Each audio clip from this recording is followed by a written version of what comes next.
Hello everyone, welcome back to the channel. आज इस video में हम एनाटॉमी एंड फिजियोलॉजी का नेक्स्ट टॉपिक पढ़ेंगे, वो है टिश्यूज। ओके, तो टिश्यू का डेफिनेशन मैंने ऑलरेडी बोर्ड पे लिख दिया हुआ है, उसके साथ साथ मैंने टाइप्स भी लिखे हैं।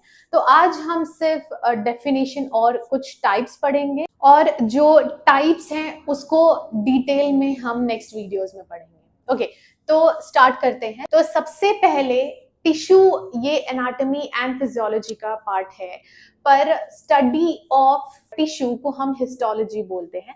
आपने जैसे सुना होगा कि स्टडी ऑफ सेल को हम साइटोलॉजी बोलते हैं, वैसे ही एक टर्म आता है हिस्टोलॉजी, जिसका मतलब होता है स्टडी ऑफ टिश्यूज। ठीक है, वो टर्म मैं यहाँ लिख देती हूँ, which is histology.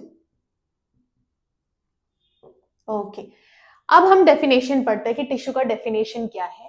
A tissue is a group of similar cells that work together to perform a specific function in the body। ठीक है, मतलब हमने जैसे पढ़ा है कि हमारा जो फंक्शनल यूनिट है वो क्या है, स्मॉलेस्ट फंक्शनल यूनिट क्या है, सेल है ना। ये हमने बहुत अच्छे से पढ़ा है। तो बहुत सारे सेल्स, अगर ग्रुप ऑफ सेल्स एक साथ ज्वाइन हो जाए, suppose like this, it's just an example, तो इसको हम क्या बोलेंगे, टिश्यू। ओके, ये मतलब बहुत सारे सेल्स आपस में ग्रुप में मिलकर क्या बनाते हैं, टिश्यू। ओके, उसके बाद इसका एग्जाम्पल क्या है, यहाँ पे एग्जाम्पल दिया है जैसे कि muscle tissue helps in movement. ठीक है, अगर मसल टिश्यूज, मसल सेल्स मतलब जो, ऐसा नहीं है कि कोई भी अलग अलग सेल आके मिलके एक टिश्यू बना देंगे, सेम ग्रुप के सेल होने चाहिए, उनका सेम मोटिव होना चाहिए, सेम फंक्शन होना चाहिए। ओके, तो जैसे muscle tissues help in movement. ठीक है, तो यहाँ पे कौन से सेल्स होंगे, वो स्पेसिफिकली मसल सेल्स होंगे जो कि मसल टिश्यू बन रहे हैं, और वो किस चीज में हेल्प करता है, मूवमेंट में हेल्प करता है। ओके, नेक्स्ट है while nerve tissue helps in sending messages. ठीक है, जैसा मैंने आपको बोला कि अगर एक सेल हम मसल टिश्यू से उठाएं, एक सेल नर्व टिश्यू से उठाएं और दोनों को मिक्स कर दे या दोनों को ज्वाइन कर दे और बोले कि तुम टिश्यू बन जाओ, तो ऐसा नहीं हो पाएगा। इसीलिए मसल टिश्यूज और नर्व टिश्यूज के सेल जो होंगे वो डिफरेंट होंगे। ओके ओके, और ये सेम मतलब इनका जो परफॉर्मेंस होता है, इनका जो काम होता है, फंक्शन होता है, वो स्पेसिफिक अलग अलग होगा। मसल का अलग है, नर्व का अलग है। Okay, then comes types. ठीक है, तो यहाँ पे बहुत सारे टाइप्स हमने मेंशन करे हैं। ये इंपॉर्टेंट जो टाइप्स हैं वो हैं 4 ये। ठीक है, सबसे पहला आता है epithelial tissue, epithelial tissue, then connective tissue, then muscle tissue, then nerve, या फिर आप इसको नर्वस भी लिख सकते हैं, नर्वस टिश्यू। ठीक है, अब आपको ये थोड़ा बहुत तो आइडिया मिल रहा होगा नाम से ही। एपिथेलियल का मतलब जो लेयर होती है, एपी मतलब ऊपर, ठीक है, जो ऊपर की लेयर्स होती हैं, ऊपर के टिश्यूज होते हैं, उसको हम एपिथेलियल बोल रहे हैं।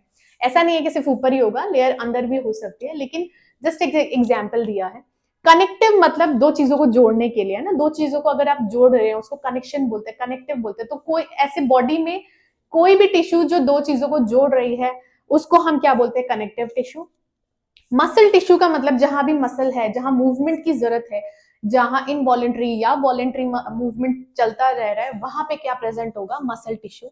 एंड नर्व या फिर नर्वस टिश्यू से समझ में आ रहा है कि हमारे ब्रेन में हमारा जो नर्व कंडक्शन है या जो भी फंक्शंस आते हैं वो किसके थ्रू हो पाता है, नर्व्स के थ्रू, है ना। तो नर्वस सिस्टम में नर्व टिश्यूज प्रेजेंट होते हैं, और इनके फंक्शंस भी मैंने यहाँ पे लिखे हैं। तो एपिथेलियल टिश्यू का फंक्शन है cover and protect the body. ठीक है, तो ये क्या करता है, कोई भी ऑर्गन या हमारी बॉडी को एक तो कवर दे रहा है, एक तो कवरेज प्रोवाइड कर रहा है, मतलब उसको कवर कर रहा है, और प्रोटेक्शन भी प्रोवाइड कर रहा है एक्सटर्नल फैक्टर से। ठीक है, कोई भी एक्सटर्नल चीज है या इंटरनल चीज है, उससे वो हमें प्रोटेक्शन प्रोवाइड करता है। ओके, तो एपिथेलियल टिश्यू के 2 टाइप्स होते हैं main, which is simple epithelial tissue, मैंने ई शॉर्ट लिखा है, और दूसरा है कंपाउंड एपिथेलियल टिश्यू। ठीक है, सिंपल का मतलब एक लेयर होगा, ओके, और कंपाउंड मतलब मल्टीपल लेयर्स होंगे। ओके, तो सिंपल एपिथेलियल टिश्यू के फर्दर टाइप्स हैं। सबसे पहले है simple squamous epithelial tissue, simple cuboidal epithelial tissue, simple columnar epithelial tissue. अब सिंपल कॉलमनार में 2 आते हैं, सिलिएटेड मतलब जिनमें सिलियास प्रेजेंट होंगे, और दूसरा नॉन सिलिएटेड। ठीक है, अब आपने देखा होगा, सपोज ये ऐसा एक टिश्यू है, ठीक है, इसमें ये जो चीज होती है ये होता है सिलिया, ठीक है। और ऐसा ही सिमिलर आपने देखा होगा, ऐसा कुछ रहता है ऐसा, ठीक है, ये होता है विलाय। ये दोनों में फर्क है। सीलियाज आप देख रहे हैं ये अलग से निकला हुआ है ना, और ये क्या है, वही स्ट्रक्चर है। तो विलाय और सिलिया में दोनों में फर्क होता है, ये चीज आप ध्यान में रखें। और सिलिया प्रेजेंट है उसको हम क्या बोलते हैं, ciliated simple columnar epithelial tissue, ठीक है। बहुत बड़ा नाम हो जाता है, इसीलिए मैंने यहाँ पे पूरा नाम नहीं लिखा है, मैंने सिर्फ सिलिएटेड लिखा है। तो ciliated simple columnar epithelial tissue. दूसरा क्या है, non ciliated simple columnar epithelial tissue, ठीक है। मतलब एक में सिलिया प्रेजेंट है और एक में सिलिया प्रेजेंट नहीं है, ठीक है। Simple, ciliated, non ciliated. Okay, next आता है सूडो स्ट्रेटिफाइड एपिथेलियल टिश्यू, ठीक है। सूडो स्ट्रेटिफाइड एपिथेलियल टिश्यू का मतलब है, स्ट्रेटिफाइड का मतलब है कि मल्टीपल लेयर्स दिखना। तो ये जो सूडो स्ट्रेटिफाइड का मतलब क्या होता है, सूडो मतलब फॉल्स, ठीक है, स्ट्रेटिफाइड मतलब मल्टीपल लेयर। मतलब कि वो टिश्यू जब हम देखेंगे, epithelial tissue, simple epithelial tissue जब हम देखेंगे तो हमें ऐसा दिखेगा जैसे उसके मल्टीपल लेयर्स है, लेकिन मल्टीपल लेयर्स नहीं है, इसीलिए हम उसे सूडो स्ट्रेटिफाइड एपिथेलियल टिश्यू बोलते हैं। ओके, नेक्स्ट आते हैं कंपाउंड पे। कंपाउंड एपिथेलियल टिश्यूज के भी कुछ टाइप है, जैसे यहाँ टाइप्स थे वैसे ही सेम टाइप्स है, बस यहाँ पे सिंपल लगा है, यहाँ पे स्ट्रेटिफाइड। कंपाउंड का दूसरा नाम जो है दैट इज स्ट्रेटिफाइड। ओके, तो stratified squamous compound epithelial tissue, stratified cuboidal compound epithelial tissue, stratified columnar epithelial tissue, and last आता है ट्रांजिशनल एपिथेलियम। अब मैंने ये जस्ट आपको अभी एनलिस्ट किया है, नेक्स्ट वीडियो में हम डिटेल में बात करेंगे कि इनमें से एक एक का फंक्शन क्या होता है और हमारे बॉडी के किस ऑर्गन या फिर किस पार्ट में ये सारे प्रेजेंट होते हैं अलग अलग। ओके, तो ये था हमारा एपिथेलियल टिश्यू। ओके, अगेन ये दो में डिवाइडेड है, simple epithelial tissue and compound epithelial tissues, और उसके मैंने सब टाइप्स यहाँ पे लिख दिए हुए हैं। Coming to next thing which is connective tissue. अब कनेक्टिव टिश्यू क्या करता है, support and connects body part, ठीक है। तो एक तो ये बॉडी को सपोर्ट प्रोवाइड कर रहा है, उसके अलावा ये बॉडी पार्ट्स को कनेक्ट भी करता है, ठीक है। ओके, इसके भी कुछ एग्जांपल्स हैं, जैसे loose connective tissue, dense connective tissue, cartilage connective tissue. Cartilage में तीन आते हैं, हाइलिन, इलास्टिक, फाइब्रो, ठीक है। ये सारे नाम ऑलमोस्ट आप लोगों ने सुना होगा।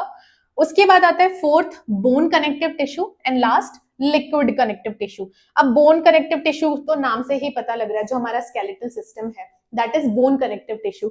और लिक्विड कनेक्टिव टिश्यू में क्या आ जाएगा, जो हमारा कार्डियोवास्कुलर है, जो ब्लड होता है, that is liquid connective tissue, ठीक है। ओके, तो ये हो गया कनेक्टिव टिश्यू का फंक्शन और उसके टाइप्स। नेक्स्ट आता है मसल टिश्यू। मसल टिश्यू किसमें हेल्प करता है, मूवमेंट में, ठीक है। तो muscle tissue helps in movement. इसके क्या टाइप्स हैं, smooth muscle tissue, skeletal muscle tissue, cardiac muscle tissue, ठीक है। बहुत सिंपल है, स्मूथ, स्केलेटल, कार्डियक। ओके, ये तीनों आप अच्छे से याद रखना, नेक्स्ट वीडियोस में हम इनको इन डेप्थ पढ़ते जाएंगे। लास्ट आता है नर्व या फिर नर्वस टिश्यू, और ये क्या करता है, सेंड एंड रिसीव सिग्नल्स। मतलब ये सिग्नल भेजता भी है और सिग्नल को रिसीव भी करता है। अभी अगर मैं पढ़ा पा रही हूँ, हैंड जेस्टर्स कर रही हूँ, या फिर आप बात करो, मूवमेंट करो, चलो, हमारा जो हार्ट बीट होता है, हम ब्रीथ करते हैं, ये सब क्यों पॉसिबल है, क्योंकि ये अपना काम अच्छे से कर रहे हैं, ठीक है। सिग्नल आ रहा है, सिग्नल जा रहा है, that's why we are working, हम जिंदा हैं बिकॉज ऑफ नर्वस टिश्यू, क्योंकि वो कंटिन्यूसली सिग्नल और रिसीव करना और सेंड करना उनका शुरू है। ओके, तो ये था टाइप्स टिश्यू एंड टिश्यू के types, epithelial, connective, muscle and nerve tissue. आज की वीडियो में इतना ही। आई होप आपको ये वीडियो अच्छी लगी हो। नेक्स्ट वीडियोस में हम एक एक टिश्यू के बारे में इन डेप्थ पढ़ेंगे। अगर आपको ये वीडियो अच्छी लगी हो तो वीडियो को लाइक करें, चैनल को सब्सक्राइब करें, और अगर आपको कोई भी डाउट या फिर कोई भी रिकमेंडेशन है तो आप मुझे कमेंट सेक्शन में बता सकते हैं। Thank you so much for watching.